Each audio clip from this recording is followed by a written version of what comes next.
and the rules are the rules, and obviously I believe Romero and his people are asking for some type of medical exemption. Right about that.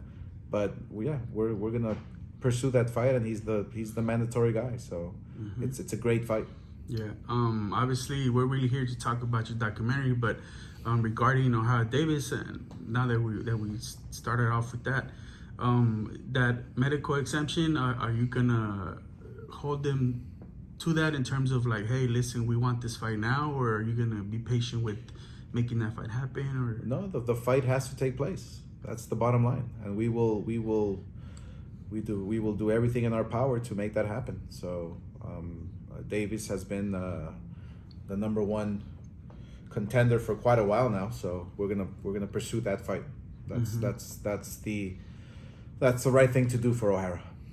For sure. And those plans obviously have a trickle effect on Ryan's position. I think he's ranked very high in the WBA, I believe, right? Sure, yeah.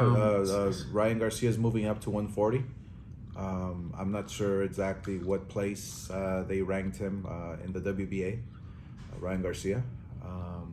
But since all this is now taking place with O'Hara and Romero, we have options for Ryan Garcia to bring him back, possibly November, maybe, and then he can fight a mega fight if he wants for September or for January or February. Just any update on where you guys are standing in your business relationship and all that? Well, I personally haven't talked to Ryan. Obviously, my president Eric Gomez is talking to Ryan Garcia's manager, or I believe / lawyer. There's a communication problem somewhere along the line, but I think we'll fix it.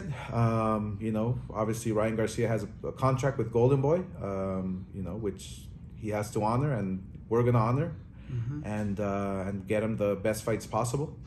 I strongly feel that if Ryan moving up to 140, and this is my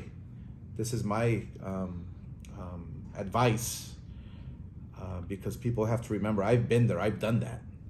So if he's moving up to 140, he should have a tune-up fight at 140. He should get his feet wet at 140. That's what you do in boxing. That's any expert, any whatever who knows boxing will tell you, you just don't move up and fight the very best. You have to get your feet wet, tune-up. I hate calling them tune-ups, but somebody that's gonna challenge him at 140, and then you go after all the marbles. And there's guys like Teofimo Lopez. There's guys out there who are ready and willing to fight him. Yeah. His father actually did an interview with one of the FightHype correspondents, and he actually mentioned that he had some kind of conversation. I don't know if it was with you guys or Ryan's team, but he mentioned that they talked to Ryan's side of the people, and he also what's the potential there for that? The father called me, which is Teofimo Lopez, a senior, called me and was like, "Oh, we have to make the fight. I go, it's a great fight. I'm just waiting for Ryan Garcia's team to get a hold of me or Eric to start talking and start putting a deal together, and depending on what route they want to go. So we're just waiting, because I'm the promoter. Waiting on Ryan's side to Waiting on Ryan's side. I'm the promoter. On paper, I'm the promoter. And, we have to make it happen. We have to make it happen the right way, the correct way, contractually. And that's why people think, oh, why you sued him and this. Well, I sued him just so he can honor his contract. That's all we want. Yeah, obviously, Oscar,